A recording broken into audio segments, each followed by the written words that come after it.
আসসালামু আলাইকুম রহমতুল্লাহি বারাকাতুহু। আমি আসাম থেকে বলছি। ওয়ালাইকুম আসসালাম ওয়া রাহমাতুল্লাহি ওয়া বারাকাতুহু।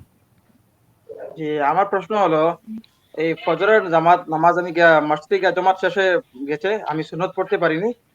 তারপরে আমি সুন্নতে দাঁড়িয়েছি। আমার কি সুন্নত পড়তে পারবো তখন?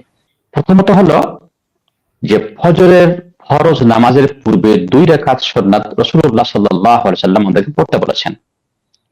এবং এই ফরজ নামাজের বা ফজরের নামাজের পূর্বে যে 2 রাকাত সুন্নাত এর বিশেষ একটা গুরুত্ব রয়েছে।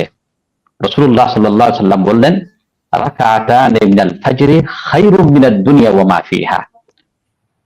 ফজরের নামাজের পূর্বে যে 2 রাকাত সুন্নাতটি এর কত মূল্য, যে পৃথিবীতে যা আছে, পৃথিবী এবং পৃথিবীতে যা কিছু আছে, স্বর্ণ, রৌপ্য, হীরা, মতি, যত জিনিস আছে সবকে বিক্রি করে যা মূল্য হয় তার চাইতে মূল্য হলো বেশি এই ফজরের পূর্বে 2 রাকাত সুন্নাতের। ভাইয়ের প্রশ্ন হলো যে আমি ফজরের নামাজের পূর্বে মসজিদে গেলাম, কিন্তু সময় নেই আমার কাছে 2 রাকাত সুন্নাত পড়ার জন্য। আমি ফরজ নামাজ পড়ে ফেললাম, তারপরে ফরজ নামাজ পড়ার পরে অর্থাৎ ফজরের নামাজ পড়ার পরে আমি কি পূর্বের 2 রাকাত সুন্নাতকে আদায় করতে পারি? জি, পারেন। রাসূলুল্লাহ সাল্লাল্লাহু আলাইহি প্রমাণ হচ্ছে, রাসূলুল্লাহ সাল্লাল্লাহু আলাইহি ওয়াসাল্লাম একদা দেখলেন যে মসজিদে ফজরের নামাজ শেষ হয়ে গেছে।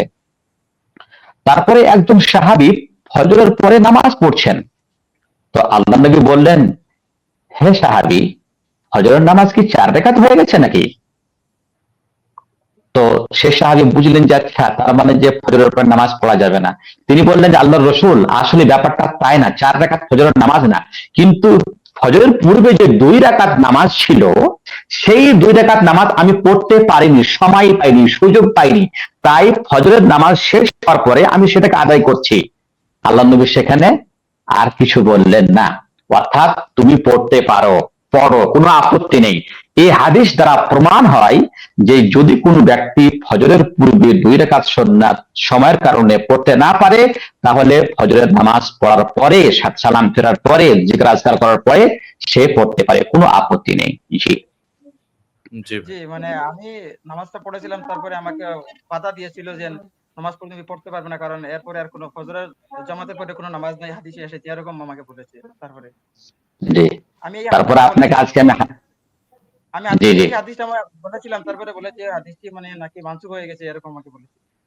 না না না, ভুল কথা, ভুল কথা, ও আপনাকে বিভ্রান্ত করেছে। আল্লাহ রাব্বুল আলামিন যেন আমাদেরকে সঠিক জ্ঞান উপার্জন করার তৌফিক দান করেন। জি।